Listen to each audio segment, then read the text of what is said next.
అందరికీ నమస్కారాలు. ఈ ప్రభుత్వం యొక్క పనితీరుని, ఈ ప్రభుత్వం తీసుకునే నిర్ణయాలని మొదటి నుండి కూడా హైకోర్టు కానీ సుప్రీంకోర్టు కానీ మరి తప్పుపడుతూ వస్తూనే ఉన్నాయి. మరి నిన్న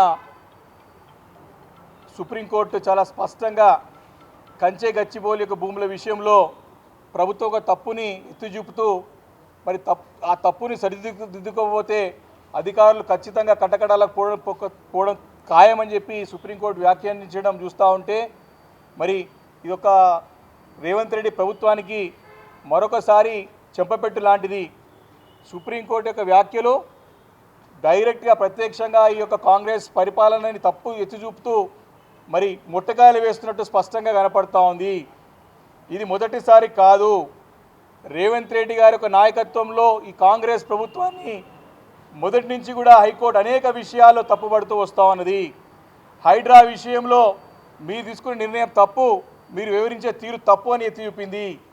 అదేవిధంగా మరి ఫార్మాసిటీ విషయంలో కూడా మరి అక్కడ మన ఫార్మాసిటీ గురించి 17,000 ఎకరాలలో పెద్ద ఎత్తున ఫార్మాసిటీని ఏర్పాటు చేస్తే ఫార్మాసిటీని క్యాన్సిల్ చేస్తా అంటే కోర్టుకి మళ్ళీ సంప్రదించినప్పుడు కోర్టు కూడా ఆ విషయంలో మరి తప్పు అని చెప్పి ప్రభుత్వాన్ని ఆ తప్పును ఎత్తి చూపింది.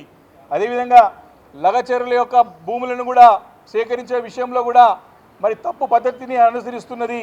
ఇది తప్పు అని చెప్పి కూడా మరి హైకోర్టు కూడా తప్పు మరి ముట్టకాలు వేయడం కాకుండా మరి నేషనల్ హ్యూమన్ రైట్స్ కమిషన్ కూడా మరి ఏ రకంగా వీరు ప్రజలపైన మరి దౌర్జన్యం చేశారో కూడా ఆ రోజు వ్యాఖ్యానించడం జరిగింది. ఈరోజు కూడా లగచర్ల భూముల విషయంలో కూడా ఏదైతే వివరించే తీరున్నదో మరి అక్కడ అటవీ ప్రాంతం కాదు, అది అడవికి సంబంధించిన ప్రాంతం కాదు, ఇది ఫ్రీ ల్యాండ్ అని చెప్పి అప్పుడున్నటువంటి ప్రభుత్వంలో పెద్దలు సిఎస్ గారు ఆ రోజు ఎన్విరాన్మెంట్ కానివ్వండి వారి సబ్జెక్ట్లో ఉన్నది, ఆ రోజు ఫారెస్ట్ అండ్ ఎన్విరాన్మెంట్ సబ్జెక్ట్లో ఉండే.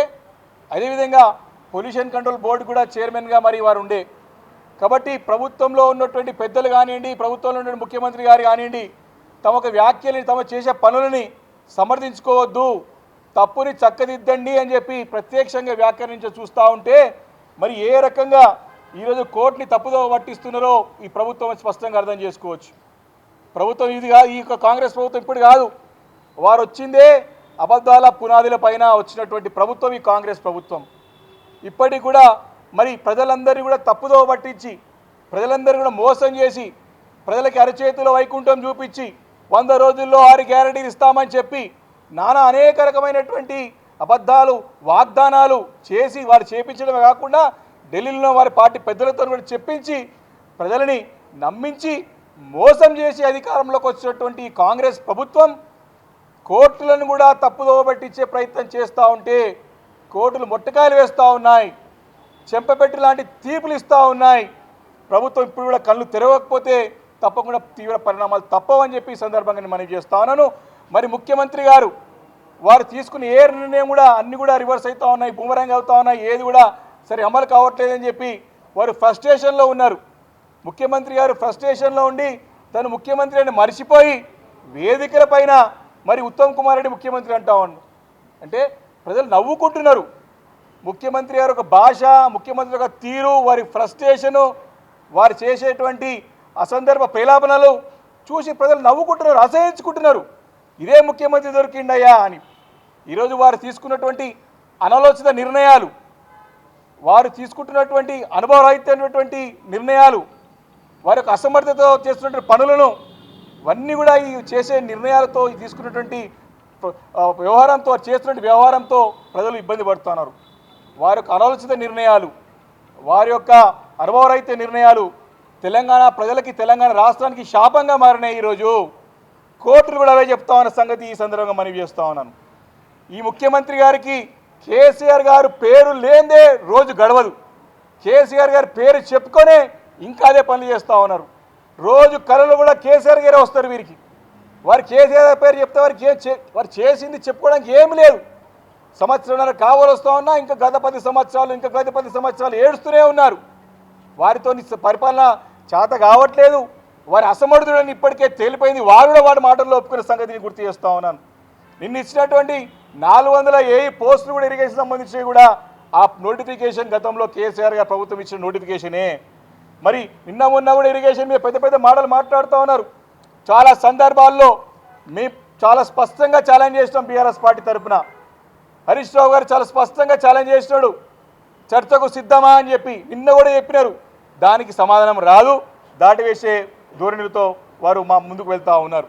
కాబట్టి ఈరోజు ఈ ఎంక్వైరీ ఆ ఎంక్వైరీని పెద్ద మళ్ళీ ఎంక్వైరీ చేస్తానికి మళ్ళీ ఏదో చూసినాం నిన్న, ఏదో ధరణి ఫోరెన్సిక్ ఆడిట్ అని చెప్పి చెప్తా ఉన్నారు. ఇది ఇప్పటికీ ప్రభుత్వం వచ్చి 10ల సంఖ్యలో ఎంక్వైరీలు చేసినారు.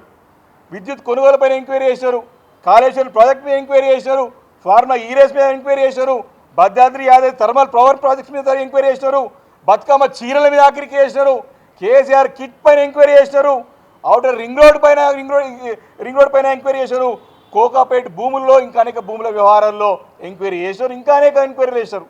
ఎన్ని ఎంక్వైరీలు చేసినా వారికి ఇక్కడ తప్పు దొరకలేదు. ఇప్పటివరకు కూడా వారిది ఆధారాలు లేవు. కేవలం ఆరోపణలు చేస్తూ వాళ్ళ పబ్బం గడుపుకుంటా ఉన్నారు ఈ రేవంత్ రెడ్డి సర్కార్.